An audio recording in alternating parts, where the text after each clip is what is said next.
При ремонте или строительстве на разных этапах всегда присутствуют заковыристые, не совсем приятные процессы, подступиться к которым нет охоты. Занимаясь отделочно-малярными работами, таким процессом у нас стало изготовление откосов. Если нанимать специалиста на подобную работу, то отделка одного погонного метра откосов будет стоить столько же, а то и более, сколько и отделка одного квадратного метра стены. Хотя в погонном метре откосов площади для работы значительно меньше. Это происходит потому, что работа с откосами более сложна и трудоемка. Но из этого видео ты узнаешь, как просто и быстро сделать идеально ровные откосы с минимальными затратами. Посмотрев этот ролик, ты без проблем сможешь сделать их своими руками. А также мы расскажем о надобности утепления откосов и покажем, как это сделать правильно.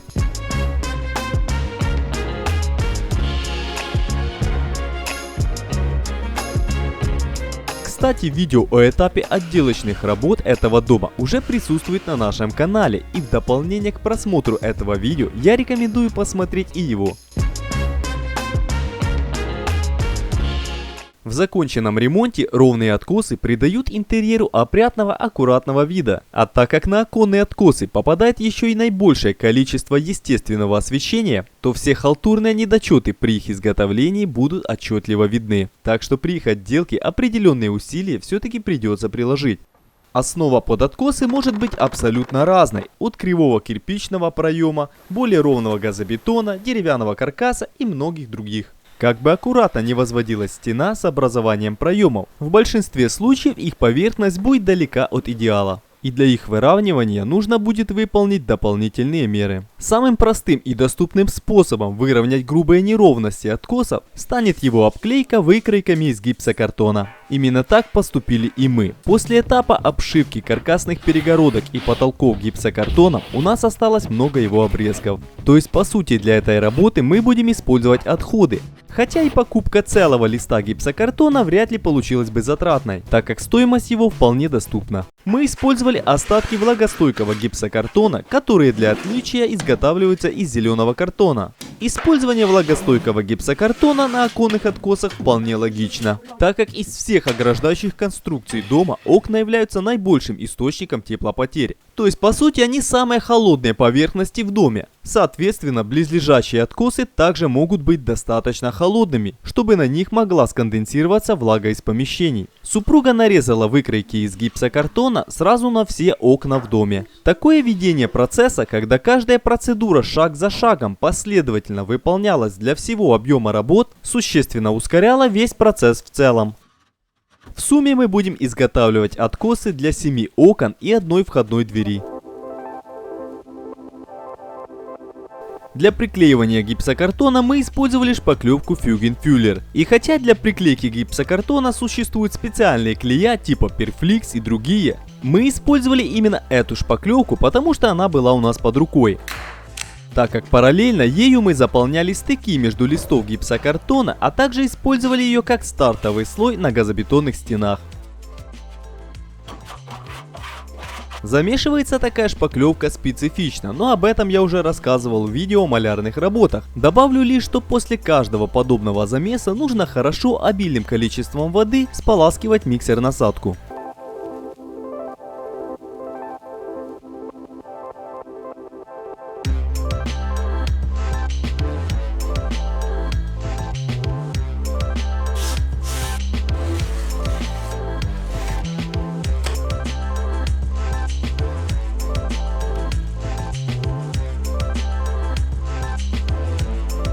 Клеющую массу я наносил с одной стороны на заготовку, а с другой стороны на основу. Так получались две непрерывные полоски клея, которые надежно фиксируют гипсокартон в оконном проеме. Если неровности на откосах значительные и двух тонких полосок клея недостаточно, то можно применить способ нанесения с помощью больших ляпух, после застывания которых можно дополнительно зафиксировать выкройку из гипсокартона дюбелями. Также многие для фиксации подобных откосов применяют клей-пену. Ее отличие от обычной монтажной пены в значительно меньшем расширении при застывании. И хотя точное позиционирование откоса при приклейке на клей-пену более затруднительное, так как она имеет меньшую вязкость, ее все же любят применять как дополнительный теплоизолятор, который противодействует выпаданию конденсата и отсыреванию откоса в целом.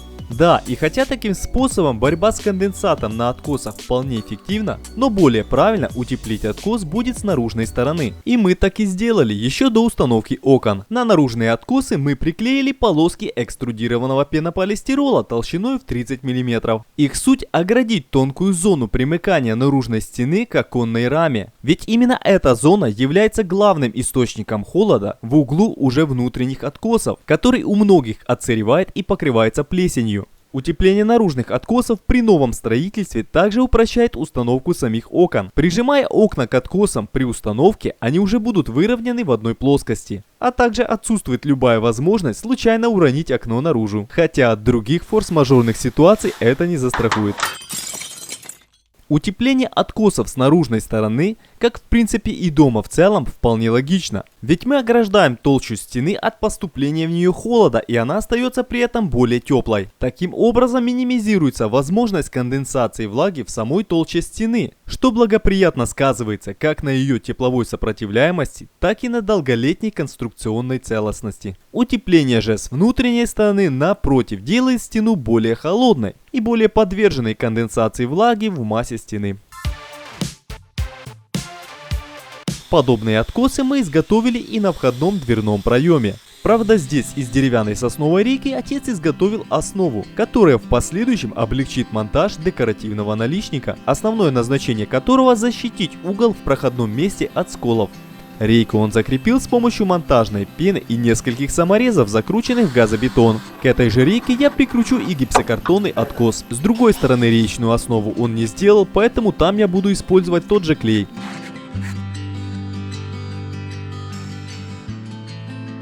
Все гипсокартонные откосы я выравнивал с помощью уровня и 90-градусного угольника, так как мы их выставляли строго перпендикулярно. Если у вас есть желание выставить откосы под другим углом, то из того же гипсокартона можно сделать соответствующий шаблон, прижимая который к оконной раме можно идеально выставить заданный угол на всех откосах во всем доме.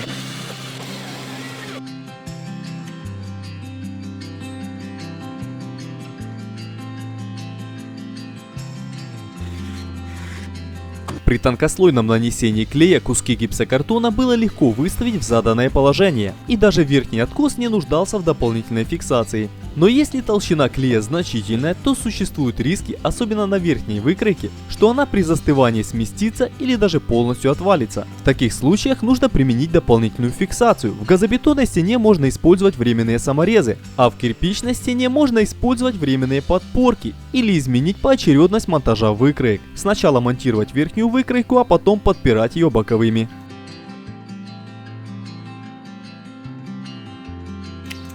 Немаловажным фактором хорошо смотрящихся откосов является идеально ровный угол, сформировать который поможет специальный алюминиевый перфорированный уголок. Существует также пластиковый аналог такого уголка, но из-за более толстых стенок с его применением приходится накладывать более толстые слои шпаклевки, а также встречается металлический оцинкованный аналог, при использовании которого существует риск попасть на некачественное цинковое покрытие, которое легко съедается щелочностью шпаклевки, и в последующем на финишной отделке угла появляются рыжие пятна от коррозии.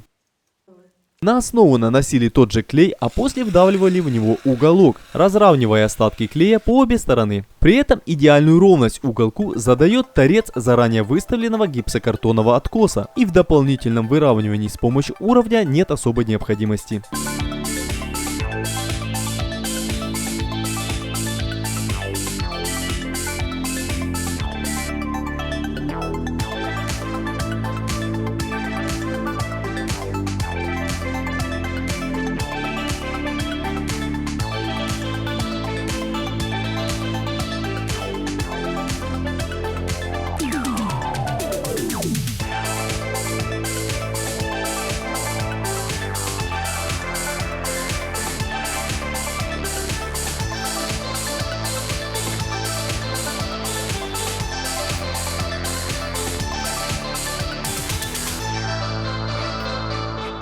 После монтажа всех алюминиевых уголков, одна из примыкающих плоскостей к углу шпаклевалась вместе с основной стеною.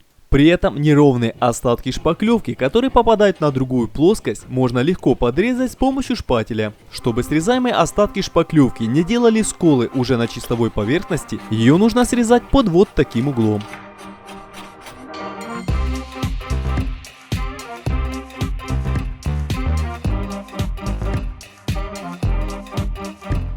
Шпаклевание самих же откосов нужно начинать с заполнения щели, которая образуется при примыкании откоса к окну. В будущем с высокой вероятностью в этом месте появится небольшая трещинка, которая будет образована разностью тепловых расширений пластикового окна и штукатурного откоса. Если для вас ее видимость будет критичной, то в последующем в этом уголке можно будет сформировать аккуратный катет из герметика. Или же заранее воспользоваться специальным пластиковым профилем примыкания для подобных откосов. У нас же при строительстве этого бюджетного дома таких сильных эстетических требований к этому углу нету, поэтому в будущем мы оставим его как есть. Для шпаклевания основной плоскости откоса нужно подобрать шпатель, который будет полностью перекрывать его ширину, но при этом не будет слишком длинным, чтобы работать с ним было более удобно. И так как гипсокартонный откос уже достаточно ровный, то для доведения его до финишного вида нам хватило всего лишь 2 слоя шпаклевки. Первым слоем стала шпаклевка из сатен-гипса, ну а на второй слой мы использовали более мягкую мультифинишную шпаклевку.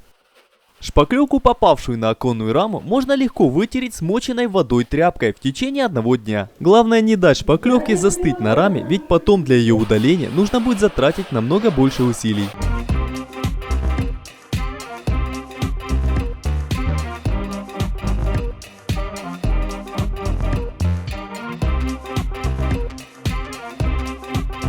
Процедуру изготовления этих откосов мы вели параллельно с шпаклеванием и окраской стен. В общем объеме затраченные на них материалы ничтожно малы, так что можно считать, что они обошлись практически бесплатно. Естественно, потратить собственное время на это все-таки придется, но оно сполна окупится самореализацией и полученными навыками. Попивая чаек у окна, вы с гордостью будете поглядывать на свою качественно выполненную работу. Мы надеемся, это видео было для вас полезным и ты поддержишь нас лайком и репостом. Твоя поддержка для нас очень важна, ведь это повысит качество и интересность будущих роликов. А на подходе у нас ролик о полном изготовлении маленькой, но полнофункциональной кухни, а также о пошаговом изготовлении миниатюрной ванной комнаты. Если ты мечтаешь о собственном доме или планируешь делать ремонт своими руками, подпишись на наш канал MyGalaxy, получи строительный опыт и будь на шаг ближе к своей мечте. Я также рекомендую тебе посмотреть другие наши видео о строительстве, ведь это время будет потрачено не зря.